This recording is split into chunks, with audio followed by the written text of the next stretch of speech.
Namaskar, hello and welcome to Sansad TV. I am Namrata Singh and you are watching Question Hour. This show focuses on important questions raised by the members in both the Houses of Parliament concerning matters of national interest. During the Question Hour in Lok Sabha, members from diverse parties raised questions pertaining to 9 ministries seeking responses from the respective ministers. Lok Sabha members D.K. Aruna and Itela Rajendra asked the Minister of Education whether National Council for Teacher Education proposes to overhaul its regulations for teacher training programs after receiving the feedback or responses and following calls for wider consultation for benefit of the students, and details of targets set and achieved, including the challenges being faced to achieve the goal of Viksit Rajya for Viksit Bharat 2047. The ministry in its reply informed the House that the National Council for Teacher Education has released the draft NCTTE Recognition Norms and Procedure Regulations 2025 for various teacher training programs for public consultation in the months of February to March 2025. The draft regulations proposes to align pre-service teachers education program with the National Education Policy 2020 recommendations, including the integrated teacher education program, contemplate admissions in teacher education program through single window national level standardized test conducted by National Testing Agency, align curriculum framework with the UGC national document, etc. The exercise has received wide public feedback, with NCTE receiving around 6,774 responses from academicians, teachers, and other domain specialists. This has been followed by consultation with various experts and other stakeholders by NCTE. The ministry further informed, towards achieving Viksit Bharat 2047 goal, the government is making several efforts through key interventions, including in the field of education. The National Education Policy 2020 envisions an education system rooted in Indian ethos that contributes directly to transforming the country sustainably into an equitable and vibrant knowledge society by providing high-quality education to all, thereby making India a global knowledge superpower. The aim of the National Curriculum Framework for School Education 2023, framed in pursuance of NEP 2020, is to develop well-rounded individuals capable of rational thought and action, equipped with sufficient knowledge and appropriate capacities, and possessing desirable moral and democratic values. Some of the key highlights of the vision for the school education sector are: schools with sufficient teachers and resources to enable a vibrant learning environment, inquiry-based and child-centric pedagogy that prioritizes student competencies, hands-on experiential learning, and is rooted in the contextualized lived experience of the child. Digitally connected classrooms of the future that leverage AI, experts, and teachers to deliver personalized, adaptive learning with student choice and flexibility at all levels. Large-scale integration of skill education and life skills, 100% transition across grades, significantly higher participation and outcomes for girls, marginalized communities. The Department of School Education and Literacy provides technical and financial support to states or union territories under its various centrally sponsored schemes in this regard.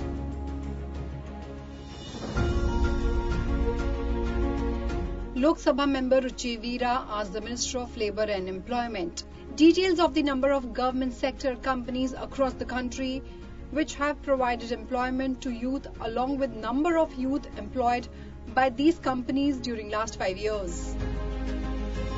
मैं आपके माध्यम से सदन को बताना चाहता हूं, पिछले 10 साल में मोदी जी के नेतृत्व में देश में रोजगार का निर्माण हुआ, युवाओं को एम्प्लॉयमेंट मिला और पिछले 1 साल में 16 महीने में ही भारत सरकार की ओर से 11 लाख से अधिक युवाओं को रोजगार मेला के माध्यम से रोजगार उपलब्ध कराया गया।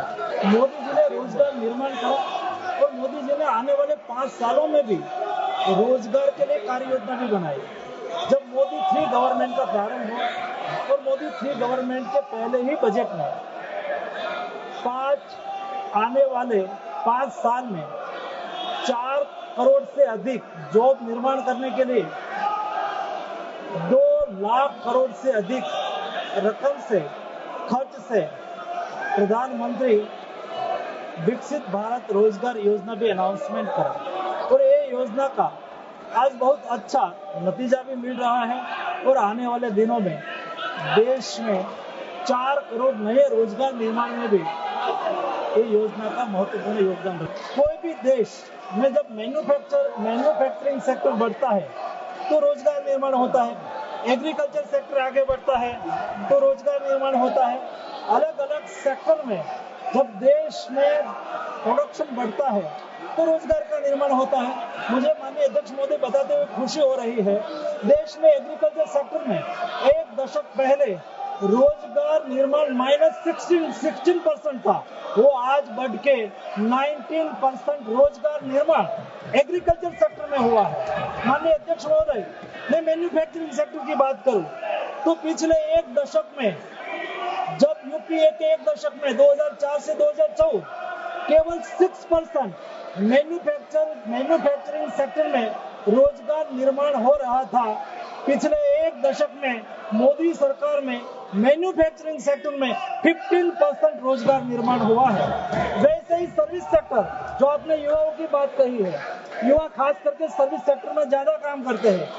पिछले एक दशक में और यूपीए के 1 दशक के साथ में तुलना करूं तो यूपीए के 1 दशक में 25% सर्विस सेक्टर में जॉब निर्माण होता था, आज मोदी सरकार में सर्विस सेक्टर में 36% रोजगार निर्माण के साथ देश आगे बढ़ रहा है। माननीय अध्यक्ष महोदय, अनएम्प्लॉयमेंट रेट देश में आज 3.2% है, जो डेवलप्ड कंट्री के बराबर है या तो डेवलप्ड कंट्री से कम भी है। ये स्थिति आज मोदी गवर्नमेंट में यूथ और देश के नागरिकों के जॉब के लिए सुनिश्चित करी गई है। Lok Sabha member Poonamben Himmatbhai asked the Minister of Youth Affairs and Sports whether the government has taken any steps to promote and encourage participation of women and girls in sports across the country, and whether the government has established 3 Sports Authority of India training centers exclusively for female athletes, if so, the details thereof. The ministry in its reply informed the House that sports being a state subject, the responsibility of development of sports, including taking steps to promote and encourage participation of women and girls in sports and ensure equitable access to training facilities and sports infrastructure for female athletes, rests primarily with the respective state and union territory governments. The union government only supplements their efforts by bridging critical gaps. The Ministry of Youth Affairs and Sports implements the following schemes for the promotion of sports in the country, including for female sportsperson.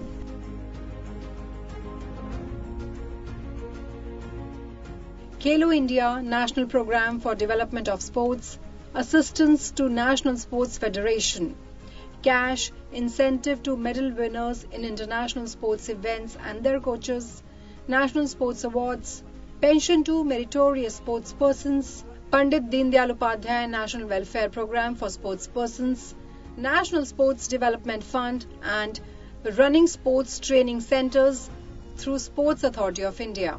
Details of the above schemes are available in the public domain on the websites of this ministry and the Sports Authority of India. Further, the sub-component Sports for Women Promotion of Inclusiveness through Sports component of the Khelo India scheme promotes and encourages participation of women and girls in sports across the country. Accordingly, Khelo India Women League was started in 2021 to offer opportunities to women for participating and excelling in sporting activities.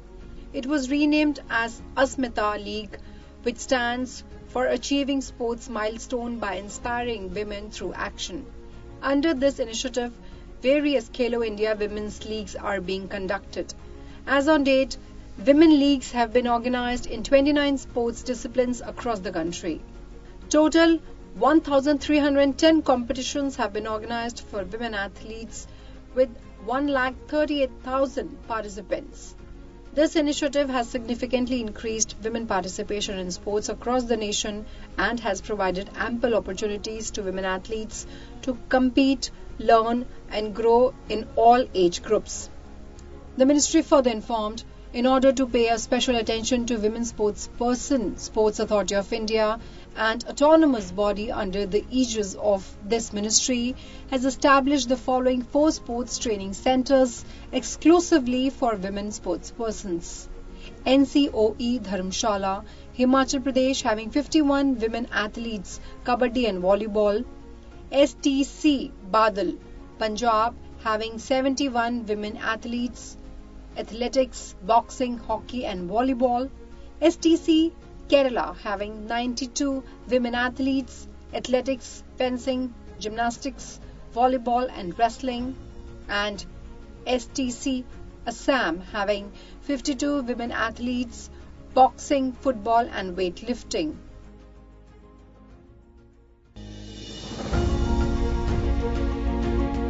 Lok Sabha members Manish Jaiswal and Dhairashil Sambhaji Rao Mane asked the Minister of Youth Affairs and Sports whether the government has organized Youth Spiritual Summit in Varanasi recently, and if so, the details thereof, along with its aim and objectives, and the number of youth delegates participated in the said summit and the criteria adopted for their selection.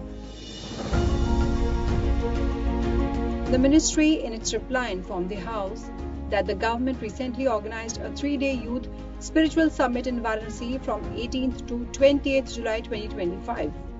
The summit, themed Nasha Mukt Yuva for Viksit Bharat, brought together delegates from the youth wings of more than 120 spiritual organizations and various domain experts, ministries and other organizations to develop a comprehensive youth-led national strategy for a drug-free India. The deliberations culminated in the release of Kashi Sankalp, a consensus-based action agenda towards Nasha Mukt Bharat. The ministry further informed that approximately 600 youth delegates participated in the summit, representing youth wing of various spiritual organizations from across the country. Delegates were typically in the age group of 25 to 40 years. The ministry consulted organizations affiliated with the Ministry of Culture and other relevant bodies. Based on their interest and willingness to participate, formal invitations were extended to spiritual organizations from across India. It informed that the government is fully aware that substance abuse constitutes one of the most serious threats to the well-being and potential of Indian youth and consequently to the country's development trajectory. List of thematic sessions and activities related to drug addiction conducted during the event are as follows. Session 1, Understanding Addiction, Nature, Types, Demographics of Youth Addict Victims. Session 2, Decoding the Nexus, Peddler Networks, Access International Influence. Session 3, Effective Campaigning and Outreach. Session 4, Vision 2047, Roadmap and Commitment and Signing of the Kashi Sankalp Public Program. A Nukkad Natak highlighting the effects of drug use and a theme-based cultural performance by a team from Ministry of Culture was also staged. The session were led by domain experts from Ministry of Social Justice and Empowerment, Ministry of Health and Family Welfare, Ministry of Home Affairs and some present as well as past members of parliaments active in the field of drug addict and other experts in the field. The ministry further informed that the Kashi Sankalp adopted during the Youth Spiritual Summit in Varanasi outlines a collaborative approach to tackling substance abuse through youth-led public campaigns, institutional outreach and multi-stakeholder coordination. It emphasizes the cultural and constitutional imperative of a drug-free society. The declaration details roles of spiritual bodies, educational institutions and government ministries in prevention, rehabilitation and awareness. It also includes mechanisms for joint working groups, public reporting and structured action planning. Well, that is all I have for you in this edition of Question Hour. Stay tuned and thank you for watching Sansad TV.